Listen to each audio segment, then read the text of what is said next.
My name is Julian, and for the past 5 years, my voice has been my livelihood.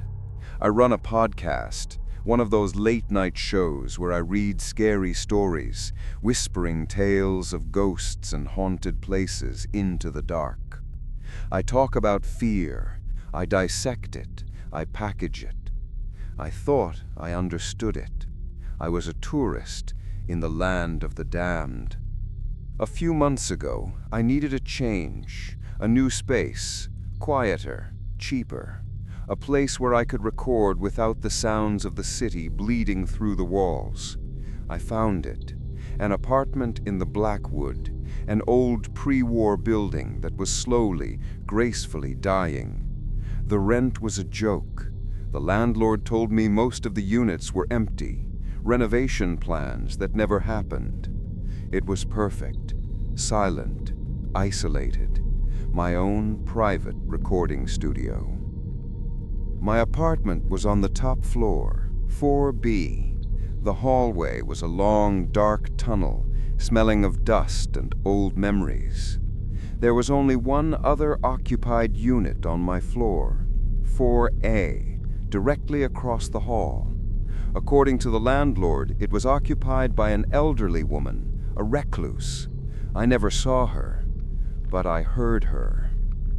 It started the first night I set up my equipment. I have a professional setup, a soundproofed corner, a high-fidelity microphone. I was recording a new episode, a story about a poltergeist. As I finished the final sentence, I took off my headphones, and, in the profound silence that followed, I heard it, a voice, coming from across the hall, from 4A.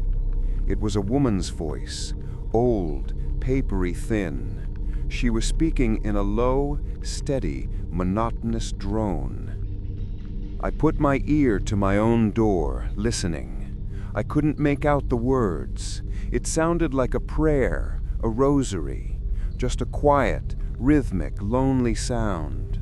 An old woman talking to herself, to her God. It was a little sad, a little strange, but I dismissed it. But it happened every night, always when I was recording. I would finish a take, and in the silence, her voice would begin, that same soft, monotonous murmur. One night, I was working on a difficult script, a story filled with complex, unusual phrases. I finished a paragraph, stopped the recording, and took a breath. And her voice began, filtering through the thick wood of the doors. This time, I could make out the words. My blood turned to ice. She was repeating the exact sentence I had just recorded, word for word, in the same cadence, the same pauses.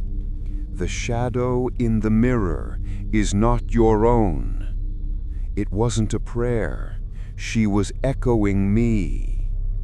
From then on, I couldn't unhear it. Every night, I would record a line, and she would repeat it, my own dark words thrown back at me in a ghostly feminine whisper. It felt like I wasn't alone in my recording booth anymore. It felt like I was in a dialogue. The fear began to curdle into a strange, professional curiosity. Who was she? An eccentric fan? Had she somehow bugged my apartment? The idea was absurd, but less absurd than the alternative. Last night, I decided I had to know. I finished my recording session. As expected, I heard her ghostly echo fade to silence. I waited a few minutes. Then I walked across the hall. I stood in front of her door, 4A. The wood was old, the paint cracked. A tarnished brass number was screwed into the center. My heart was a hammer against my ribs. I knocked. Silence. I knocked again, louder this time. "Hello? Ma'am, I'm your neighbor, Julian, from 4B. I just wanted to introduce myself." Nothing. I leaned closer, pressing my ear against the cold, smooth wood of the door, and I heard a sound. Not her voice. It was a soft, electronic hum, and a faint, almost inaudible hiss, a sound I knew intimately. It was the sound of a high-quality condenser microphone, powered on, actively recording. That's when the real panic set in. This wasn't an old woman. This was something else, something technical, something clinical. I backed away from the door and went back to my apartment, my mind racing. I locked the deadbolt. I slid the chain. I didn't sleep at all.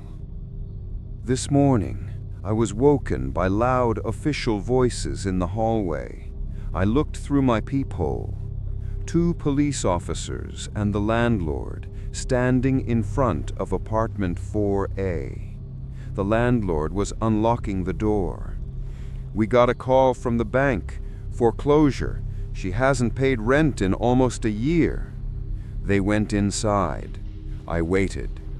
5 minutes later, they came back out. Their faces were pale. One of the officers looked like he was going to be sick. I opened my door. "Is everything all right?" I asked, my voice trembling. The landlord looked at me, his eyes wide. "The apartment is empty, son. Completely empty. Been cleared out for months, it looks like." The police officer cut in. "Sir, how long have you lived here?" "A few months," I said. "And you've seen the woman who lives in this unit?" "No," I admitted. "But I hear her. Every night. I heard her last night." The officer and the landlord exchanged a look of pity and something else, fear. "That's impossible," the officer said, his voice quiet. "The previous tenant, an elderly woman named Annalise, she died in that apartment." He paused. "She died 12 years ago. They found her body right here, in the living room, sitting in a chair, in front of a mirror." He took a deep breath.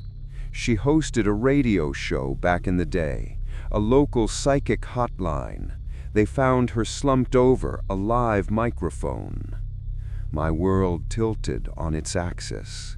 A microphone, a mirror. The words died in my throat. I couldn't speak. Since that conversation, I haven't been able to record. I tried. I sat in my booth. I turned on my equipment. I opened my mouth to speak, but my microphone was already picking up a sound, a soft, wet, rasping breath that isn't mine.